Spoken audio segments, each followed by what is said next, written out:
আসসালামু আলাইকুম ওরহমতুল্লাহি ওবরাকাতু। আমি Rafsan. Welcome to easy commerce campus class 19 এসিসি হিসাব বিজ্ঞান অধ্যায় 6 জাবেদা পর্ব 2। এর আগেও আমি তোমাদেরকে একটা পর্ব দিছি জাবেদার, যেখানে আমি তোমাদেরকে জাবেদা কয় প্রকার এবং কখন কোন জাবেদা প্রস্তুত করতে হবে সেই সম্পর্কে আলোচনা করছি। তোমরা কেউ যদি প্রথম পর্ব দেখে না থাকো তাহলে প্রথম পর্ব দেখে এরপরে দ্বিতীয় পর্বে আসবা। আজকে আমাদের আলোচনার বিষয় হচ্ছে বাট্টা। বাট্টা শুধু তোমাদের হিসাব বিজ্ঞানের এই ষষ্ঠ অধ্যায় জাবেদার সাথেই জড়িত না।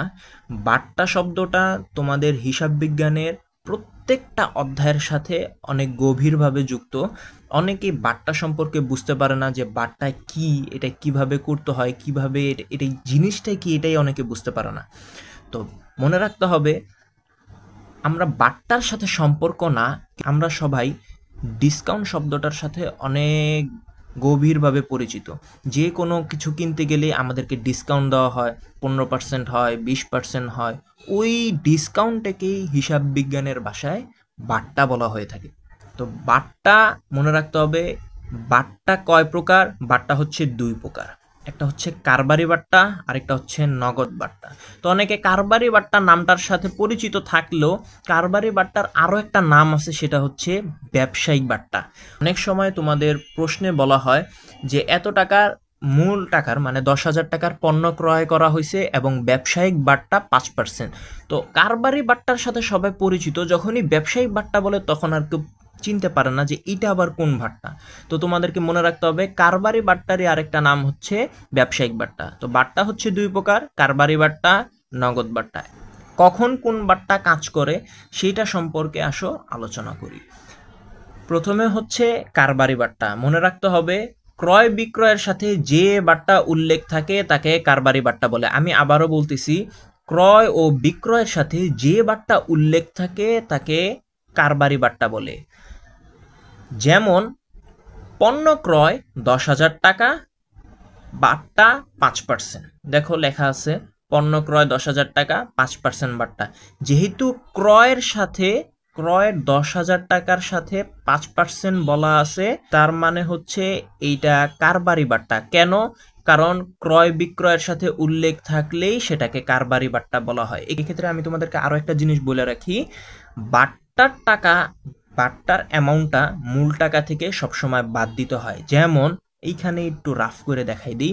যেমন এখানে বলছে 10,000 টাকা পণ্য ক্রয় করা হয়েছে, 10,000 টাকা এবং 5% বাট্টা আছে।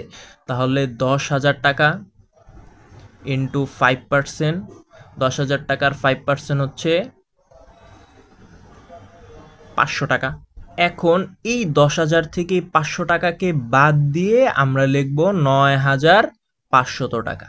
মনে রাখতে হবে সবসময় কি, মূল টাকা থেকে বাট্টার যে অংশটা আছে সেটাকে বাদ দিয়ে এরপরে অ্যামাউন্টটা বসাইতে হবে। তুমি যদি এখানে সোজা 10,000 টাকা বসাই দাও তাহলে কিন্তু অঙ্ক ভুল হবে।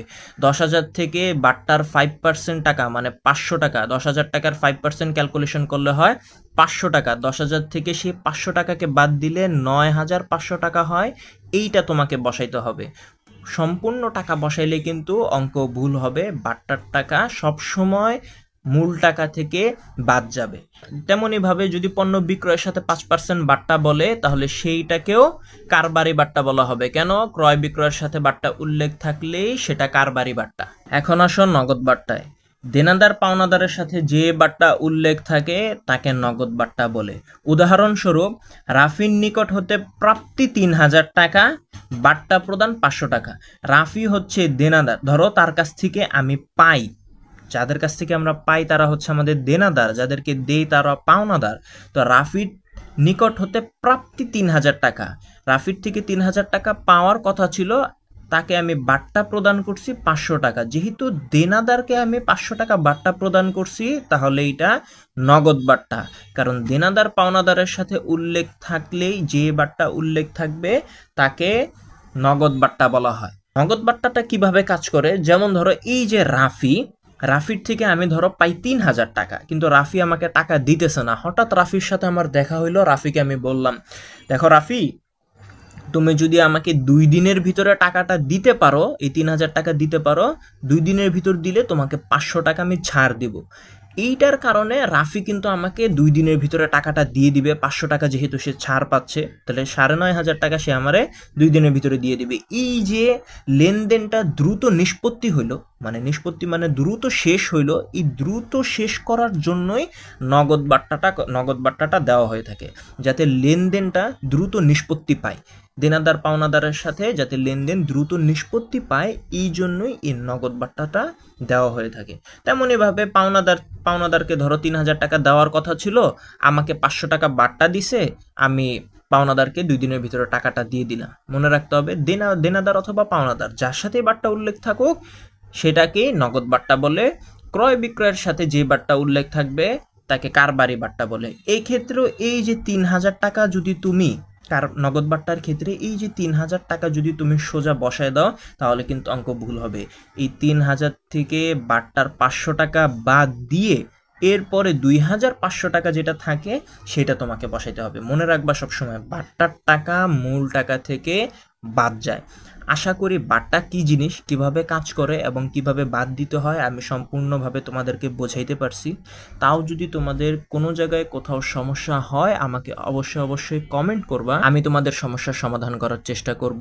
এবং আমার ভিডিওর মাধ্যমে তোমরা যদি একটু উপকৃত হয়ে থাকো অবশ্যই চ্যানেলটাকে সাবস্ক্রাইব করবা এবং ভিডিওটাকে লাইক করে পাশেই থাকবা।